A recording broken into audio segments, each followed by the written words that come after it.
ఈరోజు దేవుడు మనతో మాట్లాడుతున్న మాట ఏమనగా, ఎవని మనస్సు నీ మీద ఆనుకొనినో వాని నీవు పూర్ణ శాంతి గలవానిగా కాపాడుదువు. ఏలయనగా అతడు నీ యందు విశ్వాసం ఉంచున్నాడు. ఈరోజు ఎవరి మనస్సు అయితే ఆయన యందు ఆనుకొని ఉందో వాని పూర్ణ శాంతి గలవానిగా చేసేదను అని దేవుడు ఈరోజు మనతో మాట్లాడుతున్న మాట ఏమనగా, ఎప్పుడైతే మనము ఆయన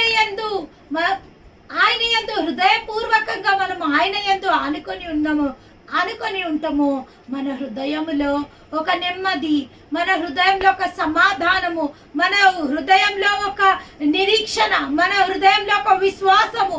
ఎందుకంటే మన మనసు ఆయన యందు ఆనుకొని ఉన్నది, ఆయన చిత్తం కోసం ఆనుకొని ఉంది, ఆయన సమయం కోసం ఆనుకొని ఉంది, ఆయన యందు నిరీక్షించింది. నిజంగా లేఖనంలో రాయబడింది, ఆయన యందు నిరీక్షించువారు ఎన్నడూ సిగ్గునందరు. ఎప్పుడైతే దేవుని యందు మనం నిరీక్షిస్తామో మన నిరీక్షణ మనని సిగ్గుపరచనీయదు అని లేఖనంలో రాయబడింది.